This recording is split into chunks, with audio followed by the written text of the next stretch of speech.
Welcome everyone, this is Tactical Lich here, and today, thanks to viewer Coop sending in this replay, we have a Slaanesh vs Khorne battle as the first pitch battle replay on Total War Warhammer 3. Now for the army builds, we have a front line of Marauders of Slaanesh with Hell Scourges.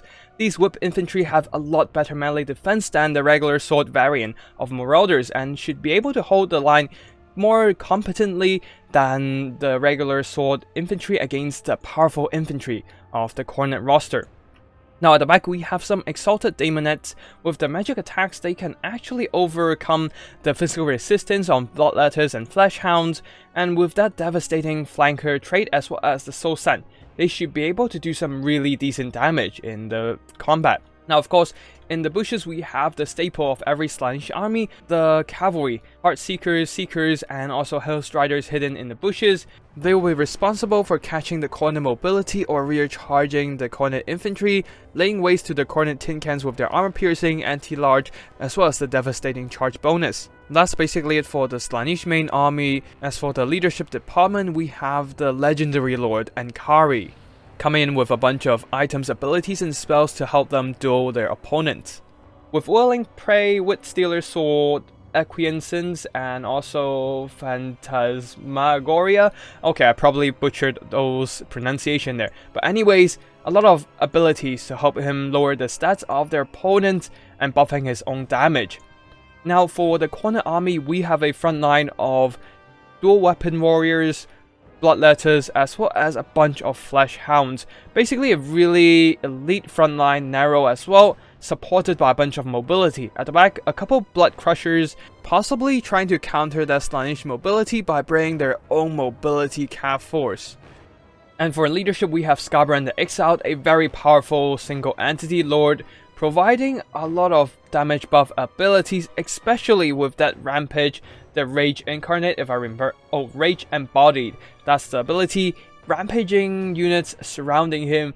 A really nice control ability to catch the Slaanesh units, using that Rampage to prevent Slaanesh forces from pulling out of combat, and allowing the Khorne forces to grind them down in melee combat.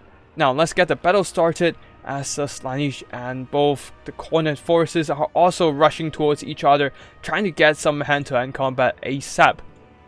Now, with the mobility advantage, Slaanesh is just bringing all those mobility over, hoping to deliver some rear charges and whatnot. And over here, with the mobility being spotted, Fleshhounds charging into Hellstriders. These Hellstriders will be crushed by the Blood Crushers, no pun intended, and the Heartseekers will be able to circle around as the Khorne mobility being distracted by these less elite cavalry, and the Heartseekers will be delivering that devastating rear charge.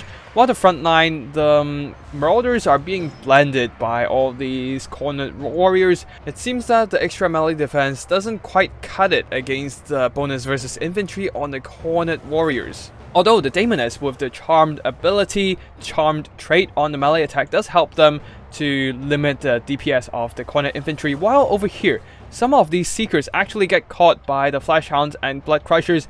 No doubt they will be taking massive damage, possibly disappearing and crumbling. But over here, it seems that the Khorne forces might be in a bit of trouble here, as the Heartseekers did deliver that rear charge, destroying all these Blood Crushers and Fleshhounds, but with Skarbrand charging into melee, and Kari is taking massive damage from the melee combat, especially with the Rage Embodied ability keeping them in the fight, preventing the Slaanesh units from pulling out and deliver another rear charge. And now stuck in a head-on melee grind, the Slaanesh forces are being dragged down by the much sturdier Khorne forces.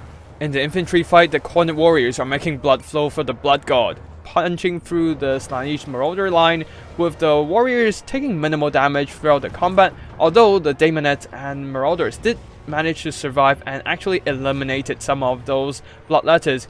But now with the Fleshhounds of Khorne rear charging them, they might be taking massive damage as well.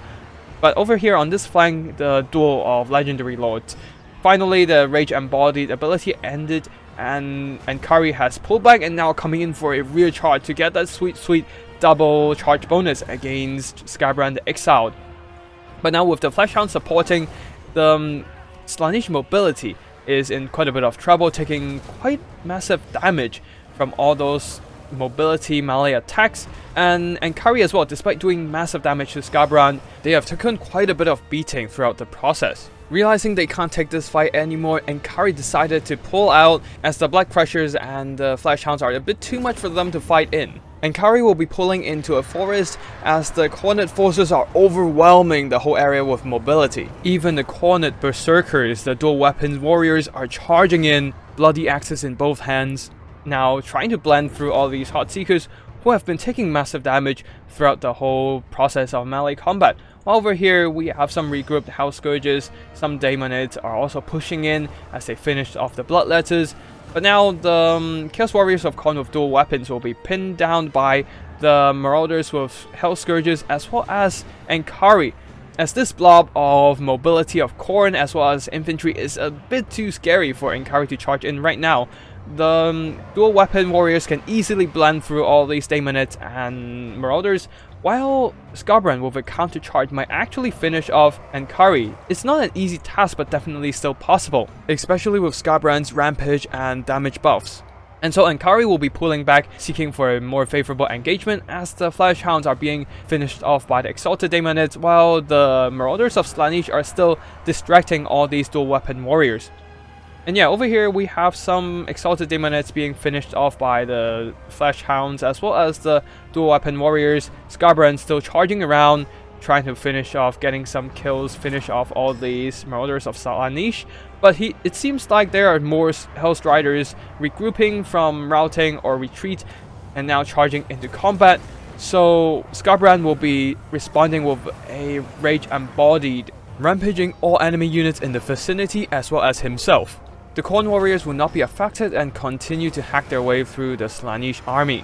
Kari himself also seemed to have lost control and now rampaging into the Khorne infantry.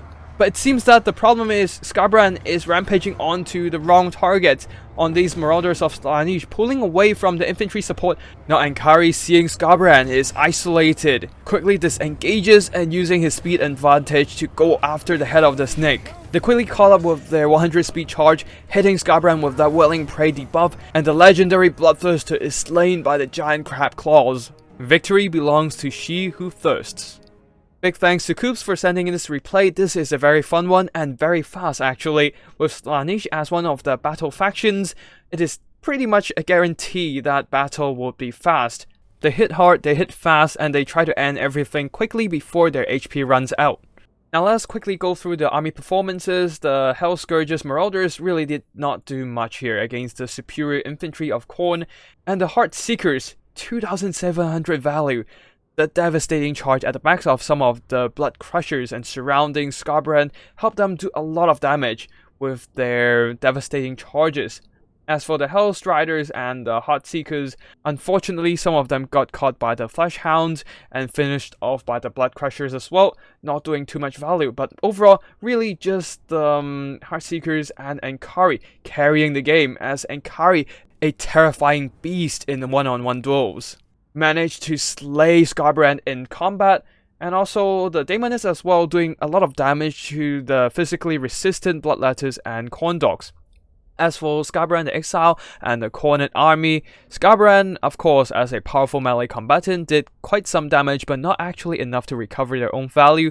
Blood Crushers, not really doing too much here, as I don't think they are the best option to counter Slaanesh. What you want is probably Air Force, bring more Furies to tie down their mobility and allow the Flesh Hounds to charge in. That's probably the better option, especially when Blood Crushers are so expensive and you can't really bring that many units after you take these guys. As for the rest of the army, the Khorne Berserkers did quite a bit of damage with those dual weapons. Bloodletters did a great job to counteract enemy infantry, but unfortunately just get ground down by a combination of Marauders and Exalted Daemonids.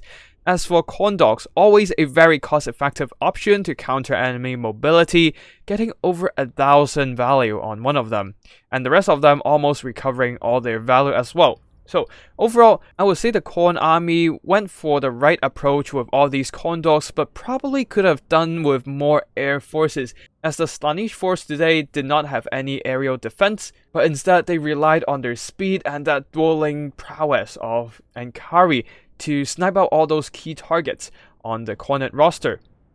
And yeah, that's basically for today's battle replay. And after this, I'll be releasing new videos about the Cornet Doggo Spam army. I'm basically trying to use the same core army, basically the Cornet Mobility Spam, to defeat every single faction in domination mode. And so far, it's been coming along quite well. The next video will be about Kislev, but I decided to put in a pitched battle in between to spruce things up a little bit, just so you won't be seeing me playing as Khorne in every single game for consecutive weeks. So really big thanks to Coops for sending in this replay, as it was a really timely addition to my list of videos. Hopefully I will bring you more LAN battle replays, as I am now actually playing more of them with clanmates in Clan BBB. I have joined their clan under the invitation of Cool Umbrella. Coops is also from the same clan, and have been playing quite some games with some great people. They also have their own clan YouTube channel for English and Spanish speaking players, so do check it out if you're interested. I've left a link in the description so you can just find it conveniently down there. Anyways, that's gonna be it for today. Thank you for watching, and I hope you enjoyed the video. If you do, remember to hit the like and subscribe down below to keep an eye out for new content. I'll be posting new videos about battle replays like this one, wild army builds for multiplayer, as well as tips and strategies for Total War Warhammer 3. And that will be all for now. Thank you for watching, and I'll see you in the next one.